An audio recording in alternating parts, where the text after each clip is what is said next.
Vamos abordar os assuntos da retomada das atividades presenciais. O nosso tema é regramentos sanitários e suas implicações na retomada.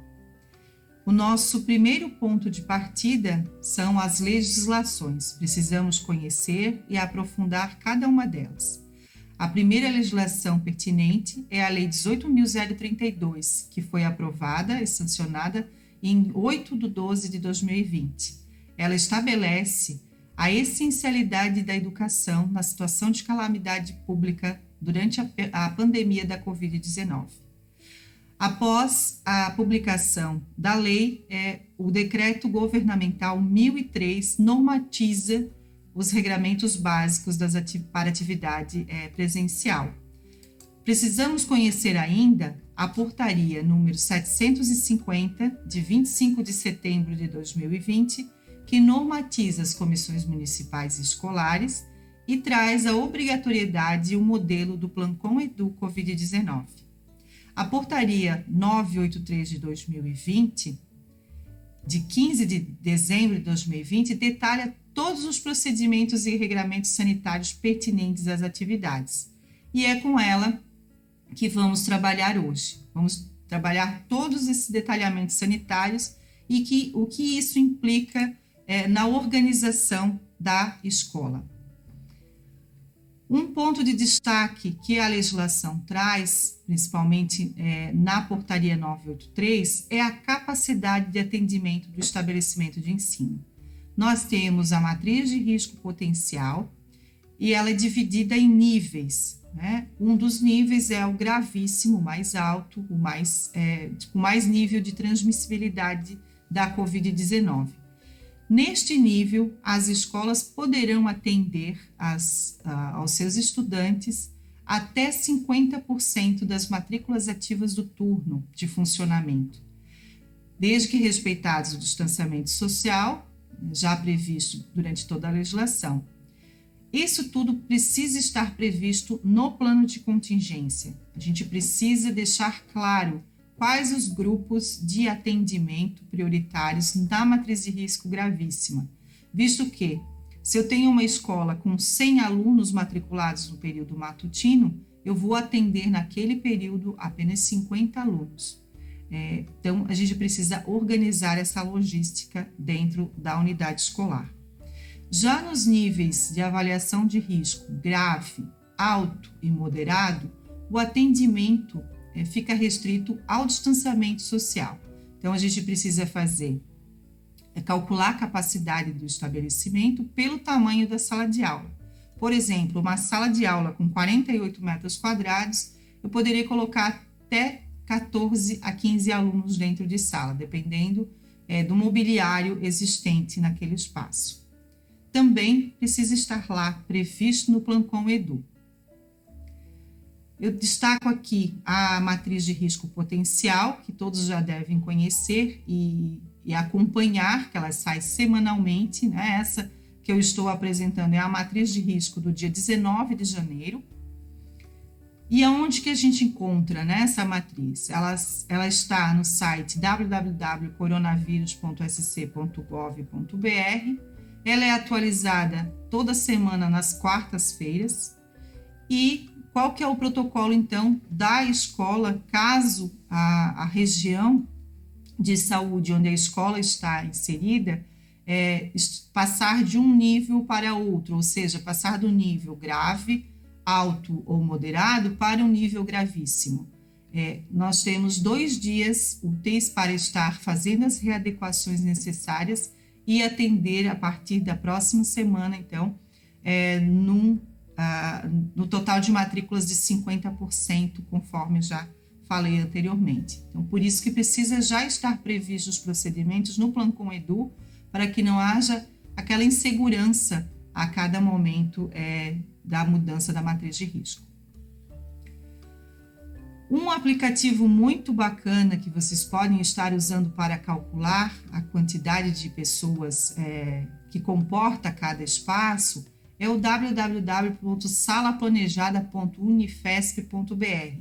Não precisa baixar em nenhum aplicativo, não é um aplicativo de celular, ele roda na web. Então, acessem e utilizem esse aplicativo ele auxilia muito na contagem da capacidade do espaço. Lembrando que esse espaço de 1,5 m não é um espaço apenas de lateral, a gente precisa imaginar aí um raio entre os estudantes, né? A gente precisa pensar à frente, atrás, nos lados e nas diagonais. Então, ele precisa estar com uma capacidade bastante reduzida mesmo em sala de aula para poder organizar esse espaçamento. Precisamos organizar, então, né, fazer essa metragem, fazer a delimitação no chão. O ideal é fazer as marcações ao redor das carteiras, né, mas para que cada estudante saiba o seu local certinho, demarcar essa carteira, inclusive fazer com que o estudante utilize a mesma carteira todos os dias. E aí a gente entra num ponto que é sempre bastante que as pessoas têm bastante dúvida, né? Quem que não pode estar na escola presencialmente? Se a gente pensar em estudantes, a gente vai ter 2 grupos. É o grupo de estudantes que se enquadra no grupo de risco, que mais à frente a gente vai tratar um pouquinho, e também as famílias que optarem pelo atendimento 100% remoto, aquelas famílias que nesse momento ainda não se sentem seguras para encaminhar os seus filhos para a escola. Falando em grupos de servidores, então, os enquadrados no grupo de risco. Esses afastamentos, eles podem ser temporários, no caso, se for uma pessoa acometida pela Covid-19, né? Ou por pessoas que estejam em quarentena. Então, esse afastamento desse grupo de risco é temporário por atestado médico, né? Então, essa pessoa retorna às atividades assim que houver a dispensa ou que estiver comprovado, né, que ele não está com a doença ou que já esteja curado, então ele pode estar retornando. Já os grupos de risco que se mantêm em atividade remota, eles são os grupos que apresentam doenças respiratórias graves crônicas, cardiopatas, diabéticos, hipertensão ou outras afecções que deprimam o sistema imunológico. Também os idosos acima de 60 anos, aquelas pessoas que possuem filhos ou enteados menores de idade em idade escolar, os gestantes e as pessoas que coabitam com idosos que apresentam doenças graves, crônicas. Como que a gente organiza essa atividade remota dos grupos de risco? É necessária uma comprovação? Cada rede, cada escola vai organizar e vai solicitar a documentação necessária, que pode ser uma autodeclaração, pode ser um atestado médico ou até a necessidade de passar pela perícia médica da sua rede. Já aqueles alunos, aquelas famílias que optarem por o atendimento presencial, o atendimento 100% remoto, precisarão assinar um termo de compromisso, como já estabelece a legislação 983. Esse termo de compromisso tem validade de 15 dias. Depois desses 15 dias, se as famílias optarem pelo retorno às atividades presenciais, eles devem comunicar à escola que terá até 7 dias para receber o estudante. Por que esses 7 dias? A retomada da atividade presencial tem toda uma logística. Então, esse aluno sendo inserido novamente no contexto presencial vai acionar vários outros serviços, como o transporte, a alimentação, talvez a contratação de novos professores. Por isso, para que haja uma gestão desse tempo, é necessário a comunicação de 7 dias.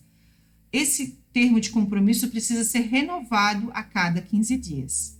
Se o pai ou a família quiser, né, que esse estudante continue remotamente, a cada 15 dias ele deve renovar. Triagens diárias são necessárias ser feitas na escola.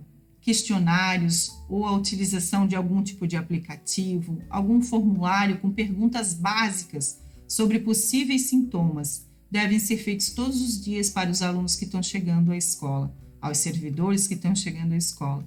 Qualquer sintoma relatado deve ser encaminhado para a vigilância epidemiológica. No caso dos alunos, acionar os pais para que esse estudante não adentre o ambiente escolar. Na entrada da escola também é feita a aferição da temperatura. Todo esse encaminhamento dos casos suspeitos da escola devem ser comunicados, então, primeiramente à família e ao sistema de saúde do município. Por isso que precisa estar muito claro nos planos municipais a qual pontos se vai buscar, qual telefone que vai se acionar, a qual posto de saúde que vai se buscar. A escola precisa ter essa informação. E os contatos das famílias precisam estar todos atualizados para que, a qualquer momento, possa ser acionado para que busque o estudante na escola, né? Qualquer tipo de suspeita, esse estudante precisa ser afastado. Não necessariamente só no início das aulas, mas durante o período em que ele estiver ali, ele pode sentir algum desconforto, pode apresentar algum sintoma e precisa ser afastado. Neste primeiro bloco, apresentamos todos os regramentos da Portaria 983 de forma resumida. Nos nossos próximos encontros, vamos falar um pouquinho mais sobre os regramentos sanitários e como organizar as escolas nesse período de retomada das aulas. Até lá!